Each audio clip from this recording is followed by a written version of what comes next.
저는 올해 32살이고 남편은 37이 되었네요. 결혼한 지 이제 고작 2년 조금 넘었는데 이혼녀가 될 것 같네요. 결혼이 장난이냐고요?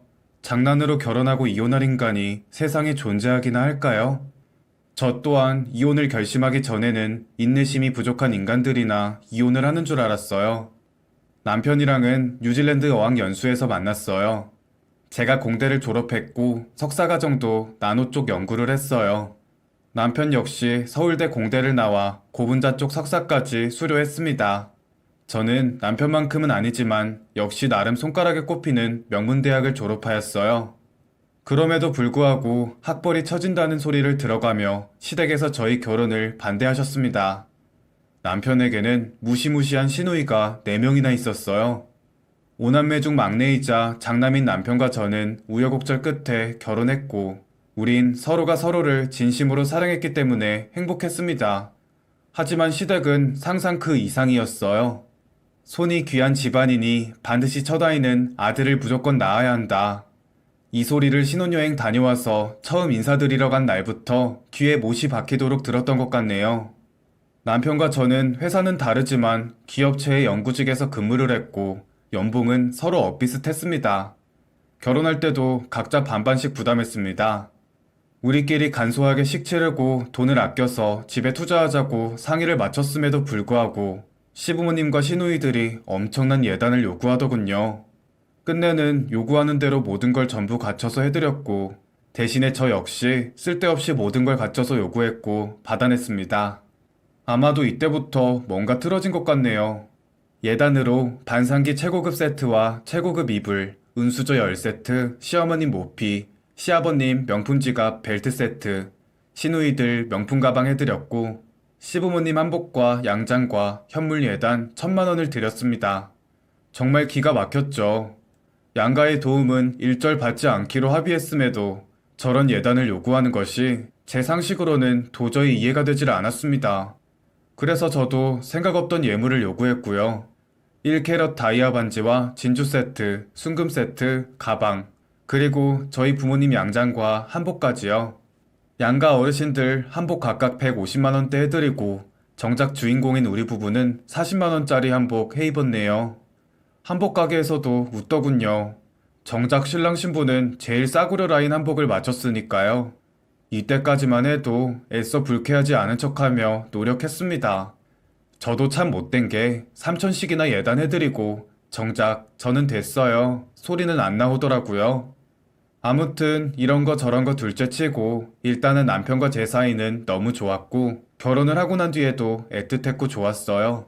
서로 직종도 취미도 성격도 입맛도 전부 다 잘 맞다 보니 트러블 생길 일도 없었고 하루하루가 연애하듯이 자연스러우면서도 행복하다고 자부했고요.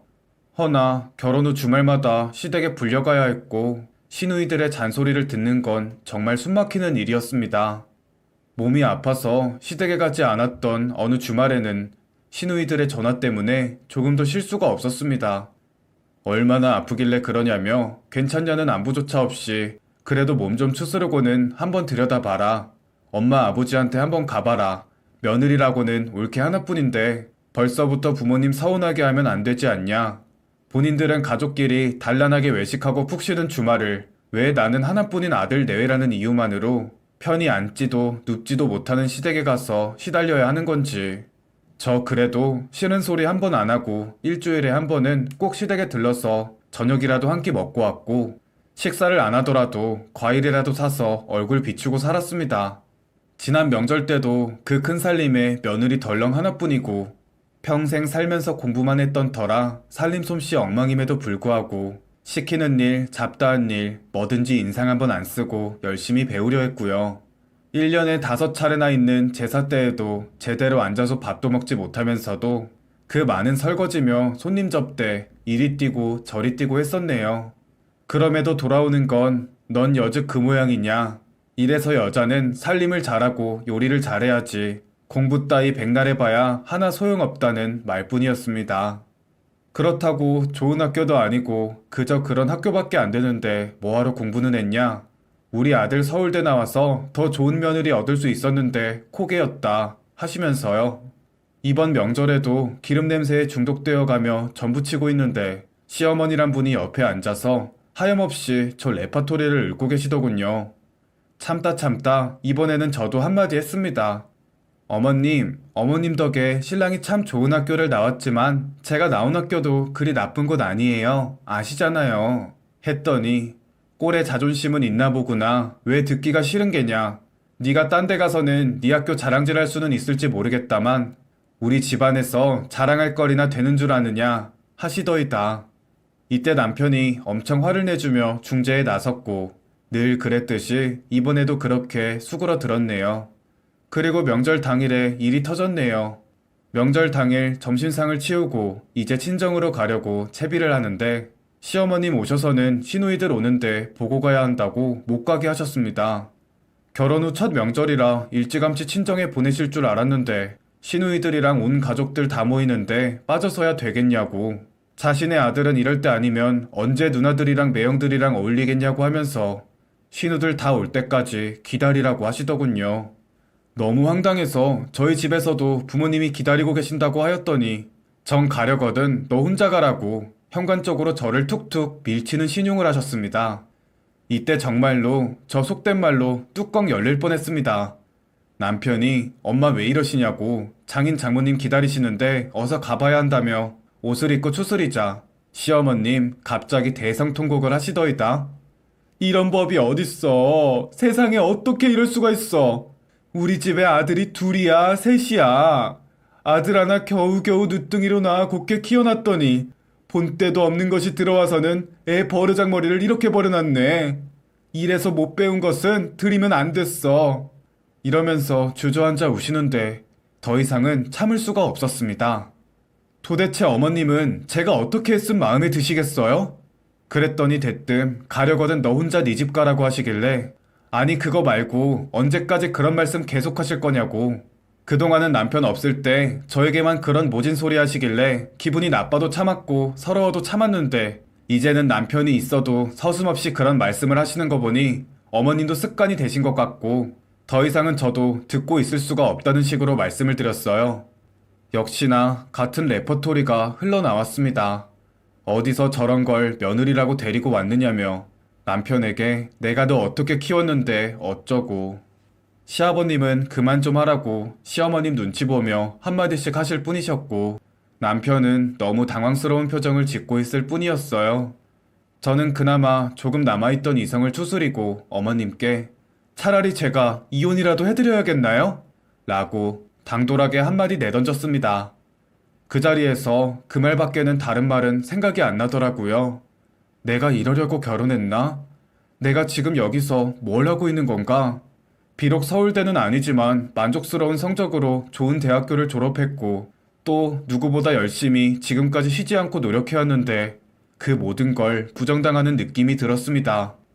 무엇보다도 잘 키워주신 부모님까지 욕보이는 것 같아 더 이상은 참을 수가 없었습니다. 만약 제가 무언가에 서투르고 잘못해서 그런 부분을 지적하시고 혼내신다면 당연히 새겨들어 마땅하고 귀 기울였을 겁니다.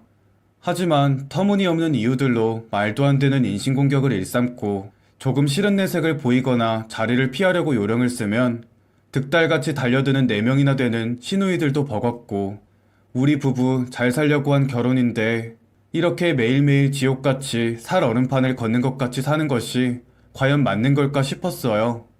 시어머님은 결혼이 장난이냐며 고래고래 소리 지르시고 여차저차하여 남편이 대충 상황을 수습하고 저를 데리고 나왔습니다. 친정으로 가는 길 내내 저는 아무 말도 하지 않았어요. 남편도 그런 저에게 아무 말도 먼저 걸지 않았습니다. 어찌 보냈는지 모르겠는 명절을 보내고 집으로 돌아와서 오늘 하루 종일 생각했습니다. 남편은 그저 제 눈치를 보며 괜찮냐고 물었지만 저는 괜찮다는 대답도 안 괜찮다는 대답도 어떤 대답도 할 수가 없었어요. 그저 혼자 생각을 좀 하고 싶다고 말했고 하루 종일 컴퓨터 방에서 생각만 한 것 같습니다. 방에 있는데 남편이 제 눈치를 살피며 방문을 두드린 후 들어와서는 조심스럽게 말을 꺼내더라고요. 여보, 내가 정말 미안해. 그래도 우리 정말 사랑해서 여기까지 왔잖아. 내가 앞으로는 항상 당신 편만 들게. 그리고 행사나 명절 때는 나 혼자만 다녀올게. 당신은 친정에 먼저 가 있거나 쉬어. 됐어. 당신을 어떻게 믿어? 한 번만 속는 셈 치고 믿어줘. 만약에 또 이런 일이 있으면 그때는 당신이 하자는 대로 다 할게. 저는 남편의 말대로 속는 셈 치고 한 번만 믿기로 했어요. 그 후 저는 정말 명절 때마다 시댁에 가지 않았어요. 시어머니와 신우의 닭달 때문에 힘들 줄 알았는데 예상외로 시댁에서는 아무 연락도 하지 않았습니다. 그때는 남편이 중간 역할을 잘 해주었기 때문이라고 생각했었죠. 중간에서 얼마나 힘들까 안쓰러운 마음에 예전보다 남편에게 더 잘하려고 했었어요. 남편 역시 저에게 더 잘해주었습니다. 그렇게 저희는 제가 꿈꾸던 결혼 생활을 하고 있다고 생각했습니다. 하지만 그것은 착각이었다는 걸 나중에야 알게 됐습니다. 여느 때와 같이 퇴근 후 함께 저녁을 먹는데 남편 핸드폰 진동이 울리더군요. 진동이 여러 번 울리는데도 전화를 받지 않길래 급한 전화인가 본데 좀 받아봐 라고 말했죠.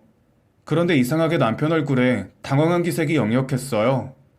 저는 누구냐고 무슨 전화냐고 물었고 남편은 아무것도 아니라며 마저 밥이나 먹자고 했습니다. 뭔가 숨기려는 듯해 보여서 신경이 쓰이더군요. 남편이 잠자리에 들기 전까지 남편의 핸드폰만 주시했어요. 그리고 남편이 잠시 핸드폰을 두고 화장실에 간 사이에도 진동벨이 울리더군요. 누구한테 이리도 전화가 끈질기게 오는 건가 싶어 핸드폰에 뜨는 발신자 이름을 봤더니 남편 회사 상사더라고요. 김현우 국장님이라고 저장돼 있었거든요. 퇴근 후에도 업무 지시를 내리려는 건가 싶어서 제가 전화를 받아서 남편이 피곤해서 오자마자 골아 떨어졌다고 말하려고 전화를 받았는데 제가 여보세요라고 말하자마자 전화를 끊어버리는 겁니다. 그리고 혹시 몰라 카톡을 들어가 봤어요. 그 국장님으로 저장된 사람과 최근에도 카톡을 했더군요. 그런데 아무리 생각해도 영 찝찝한 마음이 떠나지 않아 그 카톡방을 들어갔습니다. 그런데 주고받은 내용이 이상했어요. 사랑한다, 내일도 빨리 보고 싶다, 출근이 이렇게 기다려지는 회사가 있을까 등등.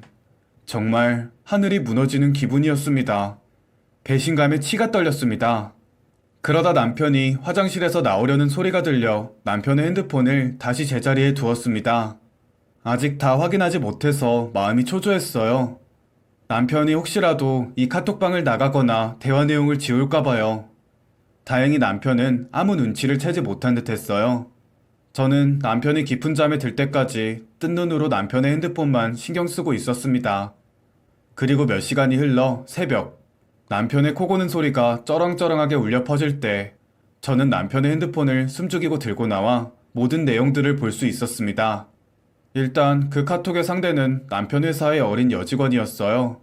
시댁 사람들을 어머님, 아버님, 신우라고 칭하는 걸 보니 이미 남편의 아내인 것 같더군요. 더 충격적인 것은 이미 시댁과 여러 번 왕래를 한 듯 했어요. 왜 남편이 저에게 시댁 행사에 가지 않아도 된다고 했는지, 왜 시댁 사람들에게 그간 어떤 연락도 오지 않았는지 알겠더라고요. 이혼 생각을 했던 저에게 제 편이 되어주겠다고 빌고 빌며 다시 잘해보자고 했던 사람이 어쩜 이럴 수 있는 건지. 버젓이 며느리가 있는데도 아들의 내연녀를 며느리처럼 버젓이 집에 들인 시댁 사람들까지 모두 인간들로 안 보이더군요. 일단 이 모든 증거들을 제 핸드폰으로 찍어두었어요. 요 몇 달 동안 누구보다 자상하게 대해줬던 남편이 뒤에선 이런 짓거리를 하고 다녔다고 생각하니 이젠 그 누구도 믿지 못할 것 같았어요. 그날 밤 저는 뜬 눈으로 밤을 지새웠고 남편이 일어나자마자 말했어요. 이젠 내 편이 아무도 없다고, 우리 이혼하자고요. 그랬더니 남편, 그게 무슨 말이냐고, 내가 당신 편이지 않냐고, 아침부터 왜 이러냐고 되레 화를 내더군요. 화내는 남편의 목소리에 잠시 넋을 놓고 있다가 이내 다시 정신을 차리고 어제 제가 본 내용들을 다 말해주었어요. 그러자 돌아오는 남편의 대답은 정말 충격적이었습니다. 이거 다 당신을 위한 거야. 내가 그 여자가 진짜 좋아서 만났다고 생각해? 사실 엄마가 당신이랑 하루라도 빨리 이혼하고 다른 여자를 만나라고 닥달을 하셨어. 당신이 시댁 모임에 안 오니까 당장이라도 당신한테 엄마랑 누나들이 찾아가서 가만 안 둔다고 하니 나라고 방도가 있어? 다른 여자라도 데리고 가야 했어. 그래서 걔를 데려간 거야. 나 걔랑 잠자리도 안 했고 마음도 준 적 없어. 내가 이렇게 해서 당신이 우리 집 행사 때마다 우리 집에 안 가고 편하게 잘 지내왔잖아. 내가 정말 사랑하는 건 당신이야. 당신도 알잖아. 저는 웃기지 말라고 지금 당장 이혼할 거라고 소리소리를 지르고 지금 친정에 와 있는 상태입니다. 여러분들은 이 사람의 말이 믿어지시나요? 남편도 그 여자도 시댁도 전부 다 밉습니다. 제발 저에게 현명한 조언을 부탁드립니다. 제 이야기 들어주셔서 감사합니다.